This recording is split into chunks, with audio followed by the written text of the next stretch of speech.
Hello everybody, this is Costas here, and welcome to my review, impression, opinionated little video about Jurassic World Evolution. So the footage in the background will be footage from my personal gameplay, so don't expect to be professional. I'm not very great when it comes to just passive video capturing with footage, so that remains to be seen. Anyway, moving on, what we want to talk about today is just my general impressions of Jurassic World Evolution, and it's a lovingly crafted game by the fine folks over at Frontier Developments. They have done a outstanding job, in all honesty, of bringing the Jurassic World ecosystem to life through both the use of practical sound effects, new or custom created sound effects to add different layers, buildings, just everything about the game is so lovely detailed and made. And frankly speaking, I just am in love with the ambiance of the entire game. Now, the game centers around you, of course, running a park. As a result, you send dig teams to get dinosaur DNA, you extract the DNA in order to get viable genomes, and within those genomes you can fill in the gap, so to speak, with base DNA, frog for example, or with that of, say, something like a lobster, a shark, or even a crab for all that matter. So you have some flexibility here. You can make the dinosaurs as aggressive as you want, they can live longer, or they can be kind of like a showcase dinosaur for all your paying park guests to oogle over. But each creature, of course, is going to have a set of various needs, and those needs have to be met one way or the other. Disease can riddle a population and can spread pretty quickly if you're not on top of things, thus really hitting your dinosaur population and that of also your reputation. Dinosaurs, of course, need paddocks that will meet and sate their requirements. So whether that is large amounts of trees, large amount of grassland, or a healthy mix between the two, you're going to get those options that you're going to have to meet in order to have something that's successful. And this, of course, plays out over the 5 deaths, or Las Cinco Muertes, also counting Isla Nublar, which is actually the sandbox mode. So you don't have any missions. You can still get a park rating there, but you're not going to have like any duress requirements, so to speak. Outside of that, though, the gaming experience is very fun. There are a few complaints, such as a few social needs on a few creatures. Take, for example, Ankylosaurus or Crichtonosaurus. They are very finessely made creatures, so to speak. They require a lot of specifics, and frankly speaking, I think they could probably revisit this and kind of touch some stuff up, because I honestly feel it's a little bit too much for some of the dinosaurs. I would like to see them a little bit more cohabitable with other herbivores and larger populations like we do see in the movies. Take Jurassic Park 3 for example. There's a whole I think 2 or 3 on screen with brachiosaurs and other thing, and they're just cohabitating nicely. So but, that's a movie, this is a game, 2 different things, so we'll leave it at that. But beyond that, though, the game itself functions very well. The animation team has done a superbulous job of rigging and just animating every little detail about these dinosaurs. From the way they breathe, the way they move, to the way they just look.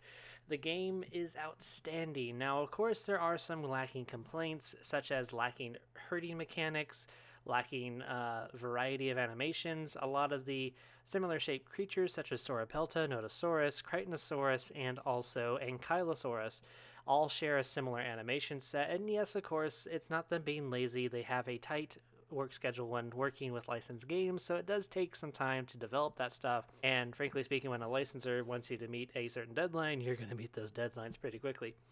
But it's not a make or break sort of thing. This is something that I'm hoping we'll see expanded upon through future patches or maybe future content updates, who knows. But the actual core game itself is just awesome. I mean, this Triceratops alone, the model on it is just so spectacular. And again, this is not something that's in 4K. This is just a regular 1080p game, but it just looks so good. Everything's so sharp, and it's awesome. Now, the game itself, though, is lacking in at least one area for me personally, and that's just personalization with your park guest amenities.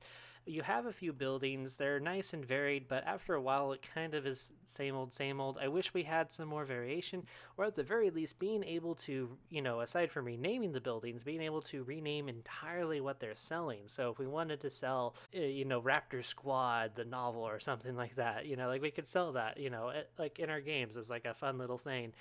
Park guests, they really don't have an opinion one way or the other. They just have a set goal list of what they expect from facilities and what they expect to see in terms of dinosaurs. So a certain variety and a certain amount of welfare from those said creatures. So if you're not meeting those, if your dinosaurs are constantly neglected, whether that be them having a paddock full of dead corpses or diseased dinosaurs, or even just feeders that are not working anymore, if they're just visibly distressed, your park rating is going to take a hit for that. And while once you actually achieve said park rating and get those special unlocks like skins or say a special dinosaur, you really have no requirement to keep it up. So that's just something that's a little bit sad, but hey, it is what it is. I would like to see, though, maybe in future updates we see expanded guest behavior, such as like in Jurassic Park Operation Genesis, you actually had 4 fan types, like dinosaur enthusiasts, thrill seekers, kind of the passive herbivore type of people that just wanted to see placid environments full of cute little innocent herbivores. So that'd be cool to see guests that have those needs, and like you can like in JPOG you can rename viewing vents and stuff to like Thrill Dome or Playpen or something like that, and it would give a certain stat boost to certain types of visitors. So again, it's a deep mechanic that I feel that probably would need to be done during development and probably won't be implemented up in a patch, but the future is our oyster, and hopefully it is bountiful, because frankly speaking, Frontier has one of the best track records when it comes to supporting games. Now, they have worked very closely with Universal to provide a game that fits their requirements, but I still think they got a lot of wiggle room work that they can do within that same IP without making it too outlandish or kind of off the beaten path for Universal themselves. Take for example the Safari Tour, as I call it. There was a small scene in Jurassic World where there's a group of people in the Gallimimus Valley that were in like a safari vehicle. And something like that would be easy to implement. It's already in the movie, so asset-wise, it should make sense in terms of adding this to Jurassic World Evolution, but hey, beggars can't be choosers. But beyond that, though, back on track with the support, they've done a healthy support length with Planet Coaster. They've also been very helpful and supportive of Elite Dangerous, and I have a feeling, and even Frontier has even directly addressed this, that they are going to fully support this, especially since they're not going to support mods on PC, unfortunately. It will require more first-party intervention when it comes to adding in new and various type of items.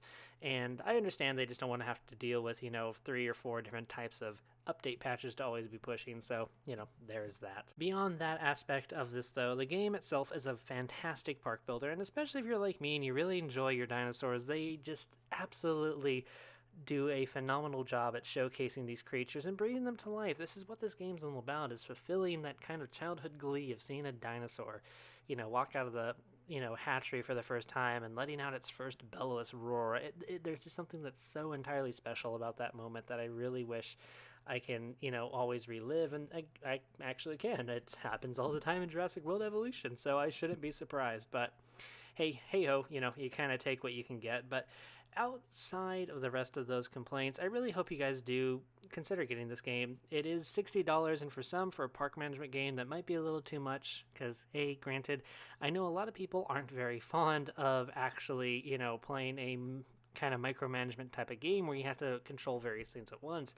You can issue auto tasks to your ACU and ranger units, but beyond that, though, the AI is very limited and is very slow to react to certain things. Manual intervention, especially in the case of storms or sabotage events, is utterly required. And I mean, those sabotage and storm events actually do add a layer of precedence to, I guess, the matter. So instead of you just kind of passively always doing what you need to do, it challenges you. It gives you something to work towards. So that's really all I have to say. Hopefully you guys enjoyed this video, and I'll catch you guys on the next one. Peace.